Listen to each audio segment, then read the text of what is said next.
ഈ ഹിജാബ് എന്ന് പറയുന്ന സംഗതി നമ്മുടെ നാട്ടിൽ നിരോധിക്കണം എന്ന് ചോദിച്ചാൽ നിരോധിക്കണമെന്ന് തന്നെയാണ് ഞാൻ പറയുക. അതൊരു പൊതുവിടങ്ങളിൽ, അതായത് മതേതരമായിരിക്കേണ്ട ഇടങ്ങളിൽ മതം അതിൻ്റെ ചിഹ്നങ്ങൾ നിരോധിക്കണം.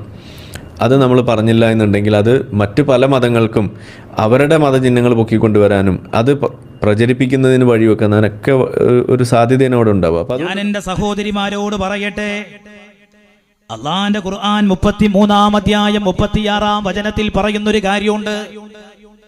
എല്ലാ വിശ്വാസികളും കേൾക്കേണ്ടതാണ്, വിശ്വാസിനികളും കേൾക്കേണ്ടതാണ്.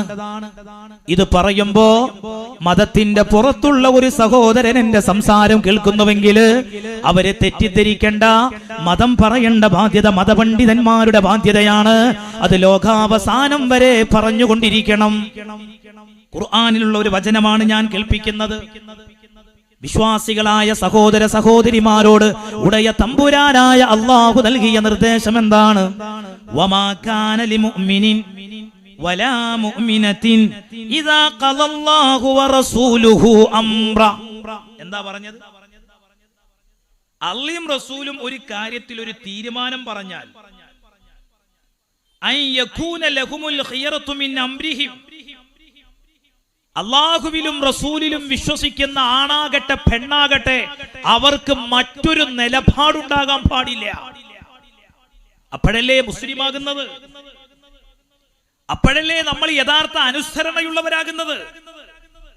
അല്ലാഹും റസൂലും ഒരു കാര്യം നിങ്ങളോട് പറഞ്ഞാൽ ആ വിഷയത്തിൽ നിങ്ങൾക്ക് മറ്റൊരു നിലപാടുണ്ടാകരുത്.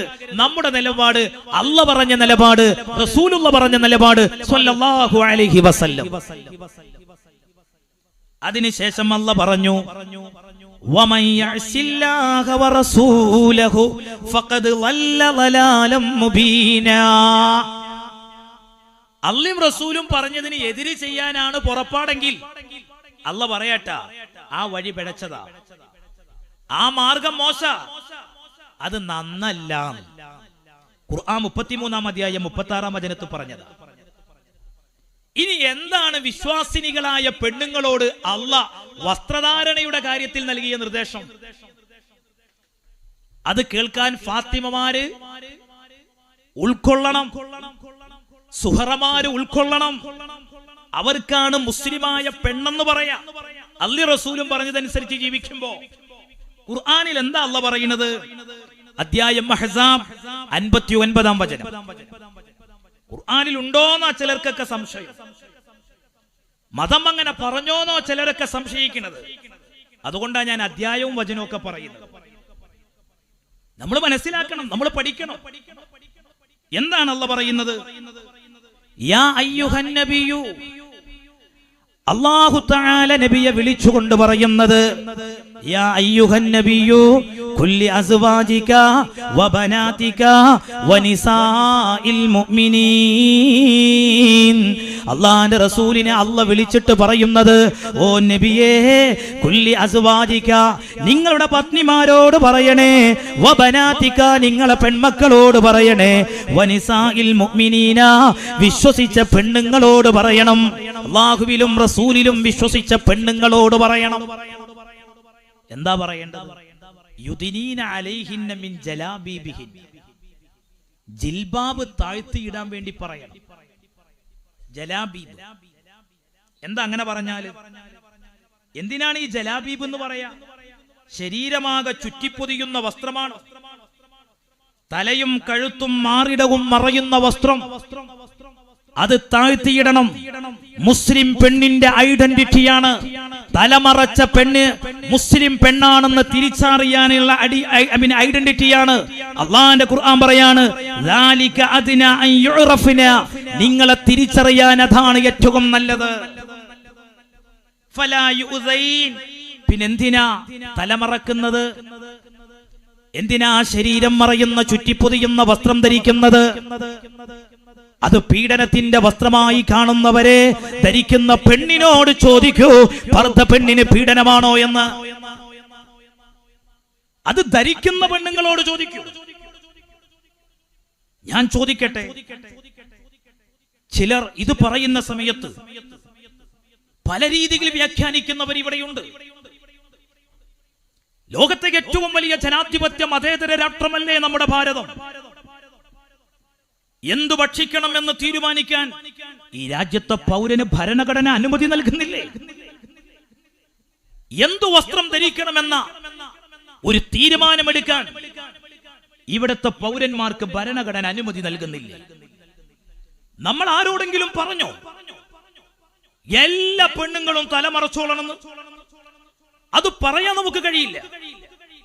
ഒരു മതേതര രാജ്യത്ത് അങ്ങനെ പറയാൻ സാധിക്കില്ല. പക്ഷെ ഏതെങ്കിലും ഒരു പെണ്ണ് എനിക്ക് തലമറക്കാനുള്ള അനുമതി തരണമെന്ന് പറഞ്ഞാൽ അത് പാടില്ലെന്ന് പറയാൻ ഏതു ഭരണഘടനയുടെ അനുമതിയോട് കൂടെയാണ് അതിന് തുനിയുന്നത്? ഇസ്ലാം പറയുന്നത് അതാണ്. പെണ്ണുങ്ങളെ, നിങ്ങൾ ശരീരം മറക്കണം. ഇസ്ലാം പെണ്ണിനെ പരിഗണിക്കുന്നില്ല എന്ന് പറയുന്നവരോട്, ഇസ്ലാം പെണ്ണിനെ പരിഗണിക്കുന്നില്ല എന്ന് പറയുന്നവരോട് വളരെ വിനയത്തോടെ ഞാൻ ചോദിക്കട്ടെ, ആരാണ് ഈ ആക്ഷേപം ഉന്നയിക്കുന്നത്? അവരെങ്ങനെയാണ് പെണ്ണിനെ കണ്ടിരുന്നത്? പിതാ രക്ഷിത് കൗമാരേ ഭർത്താ രക്ഷിത് യൗവരേ പുത്രോ രക്ഷിത് വാർദ്ധക്യൈ നസ്ത്രീ സ്വതന്ത്രമർഹതി. അതിന്റെ അർത്ഥം പെണ്ണ് ഒരു നിലക്കും സ്വാതന്ത്ര്യം അർഹിക്കുന്നില്ല എന്നല്ലേ ആകത്തുക? ഈ പറഞ്ഞ കക്ഷികൾ ഇസ്ലാമിലെ പെണ്ണിന് സ്വാതന്ത്ര്യമില്ല എന്ന് പറയുന്നുവെങ്കിൽ ഞാൻ എന്റെ സഹോദരിമാരോട് പറയട്ടെ, ഞാൻ എന്റെ ഉമ്മമാരോട് പറയട്ടെ, പ്രത്യേകിച്ച് എന്റെ ശബ്ദം കേട്ടുകൊണ്ടിരിക്കുന്ന ഈ സദസ്സിലുള്ള യുവതികളോട് പറയട്ടെ, നിങ്ങൾ തെറ്റിദ്ധരിക്കല്ല. ഇസ്ലാം പെണ്ണിനെ പരിഗണിക്കാത്ത മതമാണെന്ന് ധരിക്കല്ല. 6-ാം നൂറ്റാണ്ടിൽ അല്ലാഹുവിന്റെ റസൂല് പ്രബോധനം ചെയ്യുന്ന കാലം, ആ കാലത്തെ പെണ്ണിന്റെ ചരിത്രം വായിക്കണേ. എന്റെ പ്രിയപ്പെട്ട യുവതികളായ മുസ്ലിം സഹോദരിമാരോട് ഞാൻ പറയട്ടെ, നിങ്ങൾ അല്ലാഹുവിന്റെ പരിശുദ്ധമായ ഖുർആനിലെ 16-ാം അധ്യായം 58-ാമത്തെ വചനം ഒന്ന് വായിച്ചു നോക്കൂ. അതിൽ അല്ലാഹ് പറയുന്നത് കാണാം, 6-ാം നൂറ്റാണ്ടിലെ പെണ്ണിനോട് ആ കാലത്തെ ജനത കാണിച്ചിരുന്ന സമീപനം, ആ കാലഘട്ടത്തിലെ പെണ്ണുങ്ങളോട് കാണിച്ചിരുന്ന നിലപാട് അല്ലാഹുവിന്റെ പരിശുദ്ധമായ ഖുർആനിൽ പറയുന്നുണ്ട്. സൂറത്തുൻ നഹ്ൽ 58-ാമത്തെ വചനത്തിൽ കാണാം, വഇദാ ബുശ്ശിറ അഹദുകും ബിൽ ഉൻസാ, പ്രസവിച്ചു വീണത് പെൺകുഞ്ഞാണെങ്കിൽ വല്ല വജുഹു മുസ്വദ്ദൻ വഹുവ കലീം, അപമാന ഭാരം കൊണ്ട് അവരുടെ മുഖമാകെ കറുത്തുപോയിരുന്നു. അതായിരുന്നു 6-ാം നൂറ്റാണ്ടിലെ പെണ്ണിന്റെ അവസ്ഥ. ജനിച്ചു വീണത് പെൺകുഞ്ഞാണെങ്കിൽ അപമാനം സഹിക്ക വയ്യാതെയായിട്ട് അവരുടെ മുഖത്തെ പ്രഭ നഷ്ടപ്പെടും, പുറത്തിറങ്ങാൻ മടി വരും, ആളുകളിലേക്ക് ഇറങ്ങില്ല. യതവാറാ മിനൽ ഖൗമി മിൻ സൂഇ മാ ബുശ്ശിറ ബിഹി അയുംസികുഹു അലാ ഹൂനിൻ അം യദുസുഹു ഫിത്തുറാബ് അലാ സാഅ മാ യഹ്കുമൂൻ. 16-ാം അധ്യായം 59-ാം വചനം. എന്ത് ചെയ്യണം ഈ പെണ്ണിനെ? വെച്ചോണ്ടിരിക്കണോ? കുഴിയെടുത്ത് മണ്ണെടുത്ത് ആ കുഴിയിലേക്ക് തള്ളിയിട്ട് മണ്ണിട്ട് മൂടണം. എത്രയെത്ര പെൺകുഞ്ഞുങ്ങളെ ആ ജീവനോടെ കുഴിച്ചു മൂടിയത്. സ്ത്രീ ജന്മം ശാപമാണെന്ന് കണ്ടിരുന്ന 6-ാം നൂറ്റാണ്ടിലെ അപരിഷ്കൃത സമൂഹം. നമ്മുടെ നാട്ടിലേക്ക് വരാം. മാറുമറക്കാൻ പെണ്ണിന് അവകാശമുണ്ടായിരുന്നോ? ഇവിടെ സ്വത്തിൽ പെണ്ണിന് അവകാശമുണ്ടായിരുന്നു. എങ്ങനെയായിരുന്നു നമ്മുടെ ഭാരതത്തിലെ സ്ത്രീകൾ ഒരു കാലത്ത് കഴിഞ്ഞിരുന്നത്? ആരാണ് അവർക്ക് ശ്വസിക്കാനുള്ള ശുദ്ധവായു നൽകിയത്? ആരാണ് ഈ നിലപാടുകൾ മാറ്റിയത്? അവിടെയാണ് പെൺകുഞ്ഞുങ്ങളെ ജീവനോടെ കുഴിച്ചു മൂടിയിരുന്ന 6-ാം നൂറ്റാണ്ടിലെ കാട്ടാള ജനവിഭാഗത്തിന്റെ മുഖത്ത് നോക്കി ലോകത്ത് സിംഹഗർജനം നടത്തിയ ഒരു സ്ത്രീ വിമോചകനുണ്ട്. ആ സ്ത്രീ വിമോചകന്റെ പേരാണ് പരിശുദ്ധ റസൂൽ മുഹമ്മദ് മുസ്തഫ സല്ലല്ലാഹു അലൈഹി വസല്ലം. അവിടുന്ന് പറഞ്ഞത് എന്താണ്? ഇമാം തിർമിദി റിപ്പോർട്ട് ചെയ്യുന്ന ഹദീസിൽ കാണാം, മൻ കാന ലഹു സലാസു ബനാതിൻ ഔ സലാസു അഖവാതിൻ ഔ ഇബ്നതാനി ഔ ഉഖ്താനി ഫഅഹ്സന സുഹ്ബതഹുന്ന വത്തഖല്ലാഹ ഫീഹിന്ന ഫലഹുൽ ജന്ന. ജീവനോടെ പെണ്ണുങ്ങളെ കുഴിച്ചു മൂടിയിരുന്ന 6-ാം നൂറ്റാണ്ടിലെ അപരിഷ്കൃത സമൂഹത്തോട് അല്ലാഹുവിന്റെ റസൂല് പറയുന്നത്, നിങ്ങൾ 2 പെൺമക്കളെ അല്ലെങ്കിൽ 3 പെൺമക്കളെ സഹോദരിമാരെ നിങ്ങൾ വളർത്തുകയാണെങ്കിൽ അവർ അവർക്ക് വിവാഹപ്രായമെത്തുമ്പോൾ അവരെ കെട്ടിച്ചു വിടുകയാണെങ്കിൽ, അവരെ കാര്യത്തിൽ പടച്ചതമ്പുരാനെ പേടിച്ചുകൊണ്ട് ജീവിക്കുകയാണെങ്കിൽ നിങ്ങൾക്ക് സ്വർഗമുണ്ടെന്ന് പഠിപ്പിച്ച നേതാവ്, ലോകം കണ്ട ഏറ്റവും വലിയ സ്ത്രീ വിമോചകൻ, അത് മുഹമ്മദ് മുസ്തഫ സല്ലല്ലാഹു അലൈഹി വസല്ലം. ആ നേതാവാണോ സ്ത്രീ വിരോധി? ആ നേതാവാണോ സ്ത്രീ വിരോധി? ഞാൻ ചോദിക്കട്ടെ, മാതാവിന്റെ കാൽ കീഴിലാണ് സ്വർഗമെന്ന് പഠിപ്പിച്ച ഒരു മതം എങ്ങനെയാണ് സ്ത്രീ വിരുദ്ധത അവതരിപ്പിക്കുന്നു എന്ന് പറയുന്നത്? മാതാവിന്റെ കാൽ ചുവട്ടിലാണ് സ്വർഗം. ഇന്നും നിങ്ങൾക്ക് കണക്കെടുക്കാം. നിങ്ങളുടെ ഈ തെക്കൻ ജില്ലയിൽ നിങ്ങൾ കണക്കെടുക്ക്. ഈ ആലപ്പുഴ ജില്ലയിൽ, തൊട്ടടുത്ത കൊല്ലം ജില്ലയിൽ, കോട്ടയം ജില്ലയിൽ, ഈ പരിസരത്തെ ജില്ലകൾ നിങ്ങൾ എടുക്കുക. അവിടെയുള്ള വൃദ്ധസദനങ്ങളിൽ ഒരു പക്ഷേ നിങ്ങൾക്ക് കുറഞ്ഞു കാണാൻ കഴിയുന്നത് മുസ്ലിം കമ്മ്യൂണിറ്റിയിൽപ്പെട്ടവരെ ആയിരിക്കും. തീരെയില്ല എന്നല്ല ഞാൻ പറയുന്നത്. മാതാപിതാക്കൾ ഭാരമായി കാണുന്ന മക്കൾ ഇന്നുണ്ട്. അവർ ഏറെ ഭയപ്പെടണം അല്ലാഹുവിന്റെ പരലോകത്തെ. പ്രായമാകുന്ന മാതാപിതാക്കളെ അവഗണിക്കുന്നവർ, അവർ നരകം ഭയപ്പെടണം. അവർക്ക് കൊടുക്കേണ്ട പരിഗണന എത്രത്തോളമാണ്? മുത്തുനബിയുടെ അടുത്തൊരു സ്വഹാബി വന്നില്ലേ, യുദ്ധത്തിന് പോകാനുള്ള കൊതി കൊണ്ട്, ജിഹാദിനുള്ള ആഗ്രഹം കൊണ്ട്, അവിടെ വെച്ച് രക്തസാക്ഷിയാകാനുള്ള മോഹം കൊണ്ട്. പുണ്യനബി സല്ലല്ലാഹു അലൈഹി വസല്ലം ആ സ്വഹാബിയോട് ചോദിച്ച ചോദ്യം എന്താണെന്നറിയോ? എന്താ ചോദിച്ചത്? വാപ്പിയമ്മയൊക്കെ ഉണ്ടോന്ന് ചോദിച്ചു. ഉണ്ട് നബി. പ്രായവരാണോ? അതെ നബിയെ. ഓല നോക്കിയാ മതി, അവരെ പരിപാലിച്ചാ മതി, അതിനേക്കാളും വലിയ കൂലി ഇതിനില്ലട്ടോ. അതാ മുത്തുനബി സല്ലല്ലാഹു അലൈഹി വസല്ലം. ഞാൻ എന്റെ സഹോദരിമാരോട് പറയട്ടെ, വാട്സപ്പുകളിലൂടെ നമ്മൾ ചില ക്ലിപ്പുകൾ കാണാറുണ്ട്. പ്രായമായ അമ്മയെ, പ്രായമായ ഉമ്മയെ വെളിയിലേക്ക് തള്ളിയിട്ട് ചുടുവെള്ളം മുഖത്തൊഴിക്കുന്ന മരുമകളുടെ ചിത്രം, സ്വത്തിനു വേണ്ടി പിതാവിനെ തല്ലിക്കൊല്ലുന്ന മക്കളുടെ ചിത്രം. എത്ര വേദനാജനകമായ കാര്യമാണ്. അവിടെയാണ് നമ്മൾ മനസ്സിലാക്കേണ്ടത്. അല്ലാഹുവിന്റെ റസൂല് പറഞ്ഞതെന്താണ്? മാതാവിന്റെ കാൽ ചുവട്ടിലാണ് സ്വർഗം. അവരോട് വിനയം കാണിക്കണേ, അവരെ ആദരിക്കണേ, അവരെ ബഹുമാനിക്കണേ. അവർക്ക് വെറുപ്പുണ്ടാകുന്ന വാക്ക് പറയരുത്, അവരോട് ചെയ്യുന്ന വാക്ക് പോലും പറയരുത്. അവർക്ക് ആവശ്യമായ പരിചരണം കൊടുക്കണേ എന്ന് പരിശുദ്ധ റസൂൽ മുഹമ്മദ് മുസ്തഫ. ആ നേതാവാണോ, ആ നേതാവ് പ്രചരിപ്പിച്ച മതമാണോ ഈ രാജ്യത്ത് സ്ത്രീ വിരുദ്ധത പറയുന്നത്? എത്രയെത്ര വചനങ്ങളുണ്ട്, ഞാൻ അങ്ങോട്ട് കടക്കുന്നില്ല. സുബ്ഹാനല്ലാഹ്. വഫാത്തിന്റെ വേളയിൽ പോലും പുണ്യനബി പറഞ്ഞത് അല്ലാഹ് അല്ലാഹ് ഫിന്നിസാ ഫിന്നിസാ. നിങ്ങൾ പെണ്ണുങ്ങളെ കാര്യത്തിൽ ശ്രദ്ധ കാണിക്കണേ. എനിക്ക് മനസ്സിലായിട്ടില്ല ഇസ്ലാം എവിടെയാണ് ഈ പെണ്ണുങ്ങളെ അവഗണിക്കുന്നത് എന്ന്. എന്താണ് പരിഗണന? അല്ലെങ്കിൽ എന്താണ് സ്വാതന്ത്ര്യം? പെണ്ണടിഞ്ഞാടലാണോ? അതാണോ സ്വാതന്ത്ര്യം? അതല്ല. ഇന്നിപ്പോ പ്രചാരം എന്തിനാ ഈ മറ? ഞാൻ നിങ്ങളെ കാണുന്നു, നിങ്ങൾ എന്നെ കാണുന്നു. സംഘാടകർ പറഞ്ഞു, ഉസ്താദേ, ആണുങ്ങൾ ഒത്തിരി കുറഞ്ഞാലും പെണ്ണുങ്ങൾ കണ്ടമാനുണ്ടാവുന്നു. ഞാൻ അപ്പൊ അതൊന്നും കണ്ടിട്ടില്ല. അതിനിപ്പോ അഥവാ ആണുങ്ങൾ കുറയാണെങ്കിൽ മൂല്യൊരു വയല് പറയില്ല, എന്ത് ചെയ്യണ്ട, ഒരു ഉസാറ് കുറവ് കാട്ടണ്ടെന്ന് കരുതിയിട്ട് സംഘാടകർ പറയുന്ന ഒരു മേറ്ററും ആവും. പക്ഷെ ഇവിടെ അങ്ങനല്ല കേട്ടോ, ഇവിടെ പെണ്ണുങ്ങൾ കണ്ടമാനുണ്ട്. അപ്പൊ ഈ മറന്റെ അപ്പുറത്തിരിക്കുന്ന കോളേജിലൊക്കെ പഠിക്കുന്ന പെൺകുട്ടിയൊക്കെ ഉണ്ടാവും ഒരു തോന്നൽ, ഇങ്ങനെ ഒരു മറക്കെ വേണം. അതപ്പോ ഞങ്ങൾ മനുഷ്യരല്ലേ, ഞങ്ങളൊന്നും ഇരുന്ന് കണ്ടിച്ചിട്ട് ഇപ്പൊ എന്താ കുഴപ്പം? ഈ മറ ഉണ്ടല്ലോ, അത് വയലിന്റെ സദസ്സിൽ മാത്രം ഉണ്ടാകേണ്ട ഒരു മറൊന്നുമല്ല കേട്ടോ. ഇവിടെ എന്തായാലും വേണം, കാരണം ഇവിടെ ദീനാണല്ലോ പറയുന്നത്. ഇവിടെ തന്നെ മറ ഇല്ലെങ്കിൽ പിന്നെ എന്താ ഉണ്ടാകുക? ഞങ്ങളെ മലപ്പുറത്തൊരു ചൊല്ലുണ്ട്, മൊല്ലാക്ക നിന്ന് പാത്തിയാല് മക്കള് നടന്നു പാത്തു. അപ്പൊ ഇത് മാതൃകയായിരിക്കണം. ഈ മറ നമ്മുടെ കല്യാണ വീടുകളിൽ വേണം. ഈ മറ ധാർമ്മികതയുടെ മറയാണ്, മതത്തിന്റെ മറയാണ്. ആണും പെണ്ണും തുല്യമാണെന്ന് പറയുന്നവർ അവര് മതം പഠിക്കാത്തവരാണ്, അവര് ശാസ്ത്രബോധമില്ലാത്തവരാണ്. മനുഷ്യന്റെ ശരീരശാസ്ത്രത്തെ കുറിച്ചുള്ള ബാലപാഠം പോലും ഇല്ലാത്തവരാണ്. അതേ പറയാനുള്ളൂ. അതവിടെ കേട്ടെ. മനുഷ്യന്റെ ശരീരശാസ്ത്രത്തെ കുറിച്ചുള്ള ബാലപാഠമുള്ളവർ പറയോ ആണും പെണ്ണും ഒരുപോലെയാണെന്ന്? ആണും പെണ്ണും ഒരുപോലെയാണോ? എന്തൊരു കഷ്ടം. ഇപ്പൊ അങ്ങനെയൊക്കെയാണല്ലോ. യൂണിഫോം ഒരുപോലെ.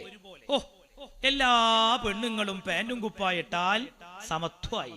ഇത് തിരിച്ചും വേണ്ടേ? ആണുങ്ങളൊക്കെ സാരി എടുക്കുക. അപ്പൊ നമ്മളെ കുറിച്ച് ചുരിദാരെടുത്ത് പ്രസംഗിച്ചാൽ വന്നാൽ എങ്ങനെ ഉണ്ടാവും? അല്ല, അങ്ങട്ടില്ല. അപ്പൊ ഇവരാണ് സത്യത്തിൽ ഈ പെണ്ണിനെന്തോ കുറവുണ്ട് എന്ന് പറയുന്നത്. പെണ്ണിനിപ്പോ എന്തോ കുറവ് ഇവര് പറയാതെ പറയാ പെണ്ണിപ്പോ ഒരു കുറവാണ്, പെണ്ണ് ആണിന്റെ മാതിരി ആകണം. ഈ വസ്ത്രത്തിനോടുകൂടെ പെണ്ണല്ലായോ? ഓരോന്നിനും ഓരോന്നില്ലേ? ഇതൊക്കെയാണ് ഇപ്പൊ ഇസ്ലാം പഴഞ്ചനാണെന്ന് പറയുന്നത്. അള്ളാന്റെ ഖുർആൻ പറഞ്ഞു 2-ാം അധ്യായത്തിൽ നിങ്ങൾക്ക് 228-ാം വചനത്തിൽ കാണാൻ കഴിയും, വലി റിജാലി അലൈഹിന്ന ദറജ. ആണും പെണ്ണും തുല്യമല്ല എന്നപ്പ അതിന്റെ അർത്ഥം. അതാണ് ഇപ്പൊ അതിന്റെ ആശയം. ആണും പെണ്ണും തുല്യമല്ലാന്ന് അള്ളാന്റെ ഖുർആൻ പറഞ്ഞതാണ്. ഖുർആൻ ആരിറക്കിയ ഗ്രന്ഥ? അത് തിരുത്തേണ്ട ഗതികേടില്ല. ഇന്നാ നഹ്നു നസ്സൽന ദിക്റ വ ഇന്നാ ലഹു ലഹഫിളൂൻ. അല്ലാഹ് ഖുർആനിൽ പറഞ്ഞതെന്താണ്? ഞാനാണ് ഖുർആൻ അവതരിപ്പിച്ചത്. അതുകൊണ്ട് തന്നെ അന്ത്യനാൾ വരെ ഖുർആനിന്റെ സന്ദേശങ്ങൾ ഞാൻ നിലനിർത്തും.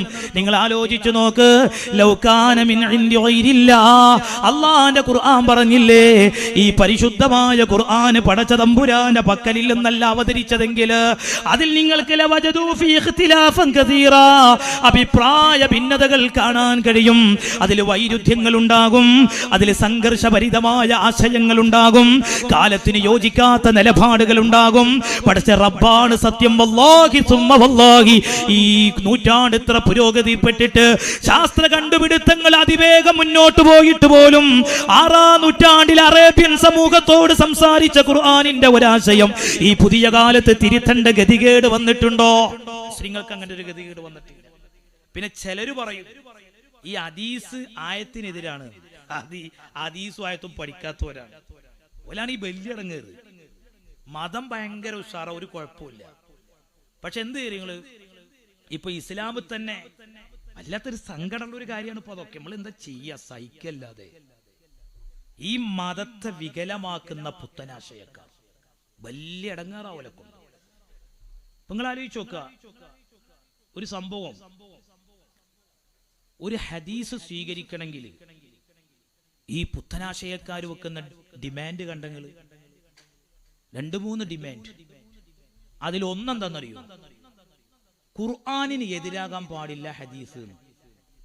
അപ്പൊ അങ്ങനെ ഉണ്ടാവും. ഈ ഹദീസ് തന്നെ എന്താ? ഹദീസ് എന്ന് പറഞ്ഞാൽ ഖുർആനിന്റെ വ്യാഖ്യാനാണത്. ഖുർആൻ അവതരിച്ചത് ആർക്ക? നബിക്ക. ആ മുത്തുനബി തങ്ങൾ ഹദീസ് ഖുർആനിന് എതിരുണ്ടാവൂല. അത് ഹദീസ് വായിക്കുന്നിടത്ത് വരുന്ന പ്രശ്നമാണ്. ഹദീസ് വായിക്കുന്നിടത്ത് വരുന്ന അബദ്ധമാണ്, ഭീമാബദ്ധമാണ്. അത് നമ്മൾ തിരുത്തണം. ഇപ്പൊ ഞാൻ ഒരു ഉദാഹരണം പറയാം. നമ്മൾ മനസ്സിലാക്കാൻ വേണ്ടി പറയാണ്. ഇതൊക്കെ നമ്മളെന്തറിയോ, ഈ പുതിയ കാലത്ത് നമ്മൾ ജീവിക്കുമ്പോ നമ്മൾ ഇതൊക്കെ കൃത്യമായി മനസ്സിലാക്കണം. ഒരു ഉദാഹരണം പറഞ്ഞാൽ, ഖുർആനിനെതിരായിട്ട് ഒരു ഹദീസ് ഉണ്ട് എന്നാണ് ചില ആൾക്കാർ പറയുന്നത്. ഞാൻ ചോദിച്ചു ഏതാ ഹദീസ്? അപ്പൊ ഒരു ഹദീസ് ഏതാന്നറിയങ്ങള്? സൂറത്തു നംലിലെ 80-ാമത്തെ ആയത്തിൽ അല്ലാഹു തആല പറയുന്നു, ഇന്നക ലാ തുസ്മിഉൽ മൗത. മരിച്ചവര് കേൾക്കൂല.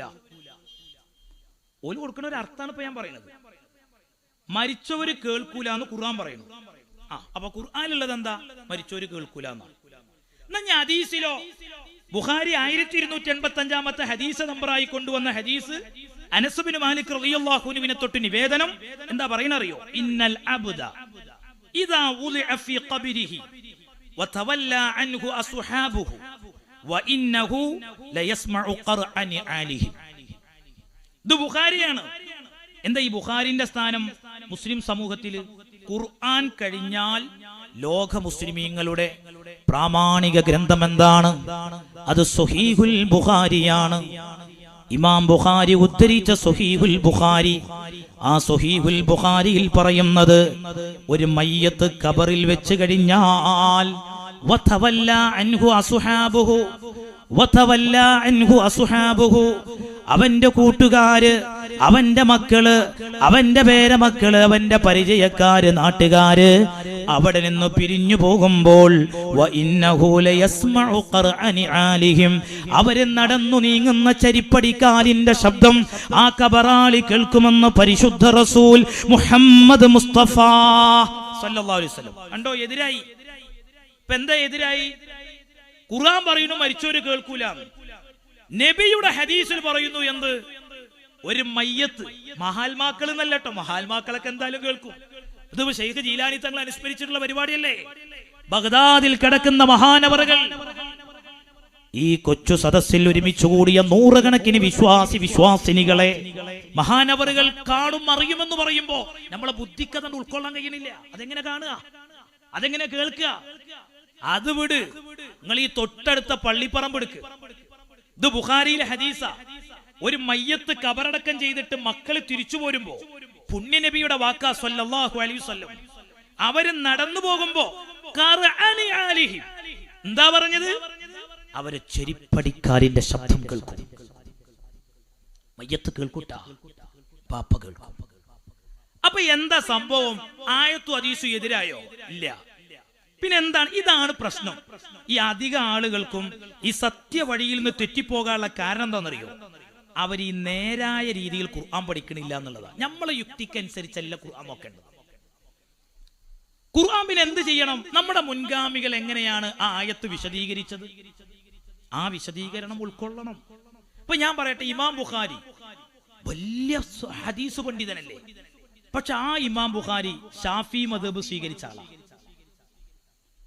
ആ ഇമാം ബുഖാരി ഷാഫിഈ മദ്ഹബ് സ്വീകരിച്ചു. എനിക്കൊരു മദ്ഹബും വേണ്ട, ഞാനല്ല ഇപ്പൊ ഈ ഹദീസൊക്കെ ക്രോഡീകരിച്ചത്, ഞാൻ എന്റെ ഇഷ്ടത്തിനനുസരിച്ച് ജീവിച്ചോളാം എന്ന് ബുഖാരി ഇമാം സ്വീകരിച്ചില്ല. സഹോദരങ്ങളെ, യുവാക്കളെ, നമ്മൾ മനസ്സിലാക്കണം.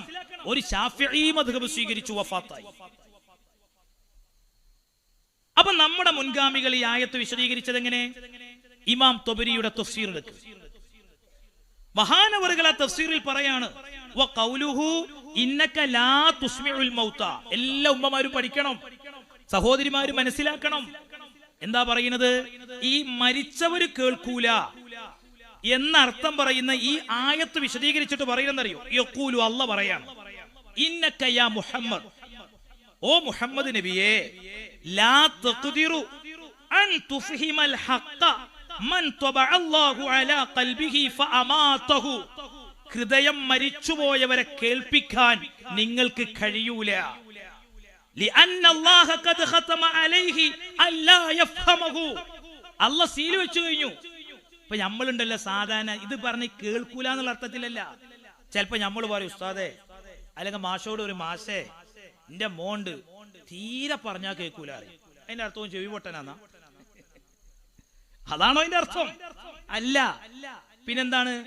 അനുസരിക്കൂല എന്നതുപോലെ ഈ ഹൃദയം മരിച്ചുപോയവരെ, അവരെ നിങ്ങൾക്ക് സത്യം അനുസരിപ്പിക്കാൻ കഴിയൂല. നിങ്ങളുടെ ഈ സന്ദേശം അവർ കേൾക്കൂല. അവരുടെ ഹൃദയത്തിൽ പടച്ചോ സീല് വെച്ചു കഴിഞ്ഞു. അതല്ലാതെ മരിച്ചോര് കേൾക്കൂല എന്നല്ല. സുബ്ഹാനല്ലാഹ്. മഹാനായ അംർ ഇബ്നുൽ ആസ് റളിയല്ലാഹു അൻഹു വലിയ സ്വഹാബിയാണ്, പ്രഗൽഭ സ്വഹാബിയാണ്. അവരുടെ ഒരു വസിയ്യത്ത് കാണാം. ഇമാം മുസ്ലിം അവിടുത്തെ സ്വഹീഹിൽ ഉദ്ധരിക്കുന്നുണ്ട്. ആ വസിയ്യത്തിൽ പറയുന്നത് എന്താണ്?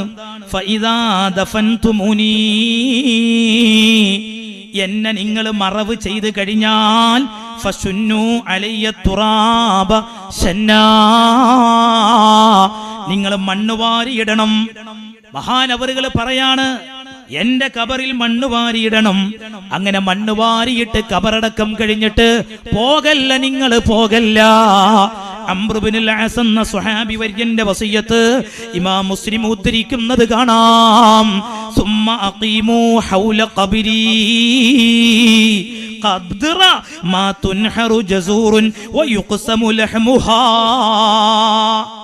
ഒരു ഒട്ടകത്തെ അറുത്ത് അതിന്റെ മാംസം വിതരണം ചെയ്യാൻ ആവശ്യമായ സമയം, ആ സമയം അത്രയും നിങ്ങൾ എന്റെ ഖബറിന്റെ പരിസരത്തു നിൽക്കണം. എന്തിനാണത്? അത്രയും സമയം ഖബറിന്റെ പരിസരത്ത് ചെലവഴിക്കണം. എന്നിട്ട് മഹാനായ അംർ ബിനുൽ ആസിന്റെ വസിയ്യത്ത് എന്താ? മഹാനവറുകൾ പറയുന്നത്, ഹത്താ അസ്തഇനിസ ബിക്കും, ഞാൻ നിങ്ങളെ കൊണ്ട് സന്തോഷിക്കാൻ വേണ്ടിയാണ്. എനിക്ക് നിങ്ങളെ കൊണ്ട് സന്തോഷിക്കണം.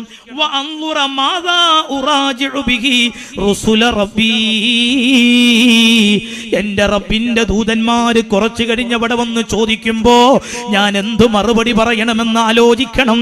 അതിന് നിങ്ങളെ സഹായം എനിക്ക് വേണം. അതല്ലേ സഹോദരങ്ങളെ, നമ്മൾ മയ്യത്ത് കബറടക്കം ചെയ്തു കഴിഞ്ഞാൽ തൽഖീന് ചൊല്ലിക്കൊടുക്കുന്നുണ്ട്.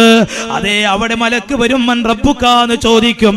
പതറാതെ പറഞ്ഞോ അല്ലാഹു റബ്ബി എന്ന് പറഞ്ഞോ എന്ന് പറയുമ്പോ നമ്മുടെ എളിയ ബുദ്ധി കൊണ്ട് ചിന്തിക്കല്ല സഹോദരാ. ഇസ്ലാമിന്റെ ആദർശം ബുദ്ധി കൊണ്ട് മനസ്സിലാക്കാൻ നിൽക്കല്ല. അത് അല്ലാഹുവിന്റെ റസൂല് പഠിപ്പിച്ച പ്രമാണങ്ങളെ കൊണ്ട് മനസ്സിലാക്ക്. ഖുർആനും ഹദീസും നമ്മുടെ മുൻഗാമികൾ പഠിച്ചതുപോലെ മനസ്സിലാക്ക്. മരിച്ച് നമുക്ക് ജീവിക്കേണ്ടത് മരിച്ചതിന്റെ ശേഷമുള്ള ജീവിതമാണ്. ഈ ദുനിയാവിൽ നമുക്ക് എങ്ങനെയും ജീവിച്ച് മരിക്കാം. അതേ സമയത്ത് ആഖിറത്തിൽ സ്വർഗം വേണോ? അല്ലാഹുവിന്റെ പരിശുദ്ധ ഖുർആൻ പറഞ്ഞതെന്താ? വല്ലാഖിറതു ഖൈറും വഅബ്ഖാ. പരലോകമാണ് നിലനിൽക്കുന്ന ലോകം, പരലോകമാണ് നശിക്കാത്ത ലോകം. അവിടെ രക്ഷപ്പെടേണ്ട സഹോദരാ, ഇസ്ലാം വിശ്വസിക്കേണ്ടതുപോലെ വിശ്വസിക്കണേ. ഞാൻ എന്തിനാ അത് പറഞ്ഞത്? അപ്പൊ നമ്മുടെ യുക്തി കൊണ്ട് ചിന്തിച്ചാൽ ആയത്തും ഹദീസൊക്കെ ഫൈറ്റിംഗ് കാണും. അള്ളി റസൂലും സംഘടനയായിട്ടൊക്കെ തോന്നും. അള്ളി റസൂലും സംഘർഷം ഉണ്ടാവുമോ?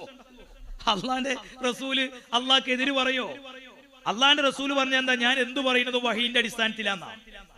ഇനി നിങ്ങൾ ആലോചിച്ച് നോക്ക്, നമ്മളെ ബുദ്ധിക്കട് ഉൾക്കൊള്ളാൻ കഴിയാതെ നമ്മൾ തള്ളരുത്.